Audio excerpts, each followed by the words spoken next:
আমার নাম হচ্ছে মৌসুমী রং পার্বতী। আমি একজন হেলথ কেয়ার প্রফেশনাল। এটা আমাদের স্নেহ আর্জেন হেলথ কেয়ার। আমার ফ্যামিলিতে মা, বাবা, ভাই, বোন আর আমি আছি। ভাই বোনদের মধ্যে আমি সবার বড়। আমাদের আর্থিক অবস্থা খুবই খারাপ ছিল।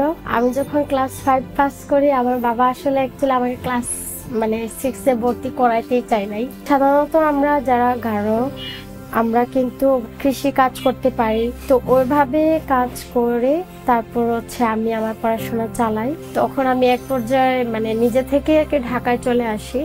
ঢাকায় আসার পরে আমি মানুষের বাসায় কাজ করি। প্রথমে কেয়ার গিভারের কাজ করে প্যারামেডিক্স ডিপ্লোমা চালায়।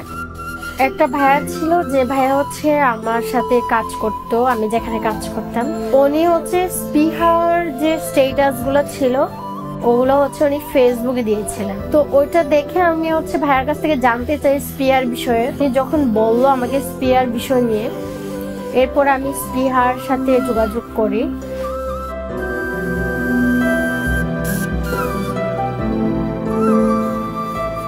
তারপরে স্পিহাতে আমি 6 মাস ট্রেনিং এ ছিলাম। ট্রেনিং করার পরে ওনারা আমাকে স্নেহ Arjan health care set up করে দেয়।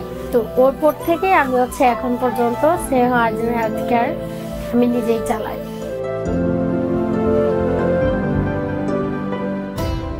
নর্মালি যে ফার্স্ট এইড যে কাজগুলো, সেগুলো আমাদের এখানে হয়।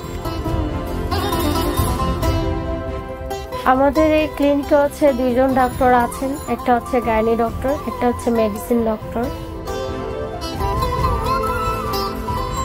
মেডিসিন পাওয়া যায়, প্যাথোলজি, ব্লাড স্যাম্পল নেওয়া হয়। রোগী যারা বৃদ্ধ, আসতে পারে না হেঁটে, তো ওনাদেরকে আমরা বাসায় দেখতে যাই।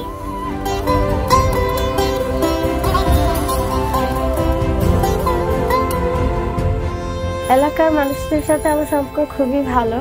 আমি যখন থেকে এখানে বসি, আমার কমিউনিটির যে লোকজন আছে ওনারা আমার কাছ থেকে মেডিসিন নিতে কমফোর্ট ফিল করে। আমি যেহেতু মেয়ে, যার কারণে মেয়ে মানুষরা এখানে বেশি আসে। দেখা যাচ্ছে মেয়েদের অনেক সমস্যা হতে পারে, অথবা অনেক কিছু আছে যেগুলা আমরা একটা ফার্মেসিতে গিয়ে ছেলেদের কাছ থেকে নিতে পারি না। ওই জিনিসগুলো আমার কাছ থেকে ওনারা নেই। এখন আমি আমার ছোট ভাইকে পড়াশোনার খরচ চালিয়ে যেতে পারি। আমার এই সেন্টারের আশেপাশের যে লোকজন, ওনারা এখন ছোট্টখাটো বিষয়ে হসপিটালে যেতে হয় না।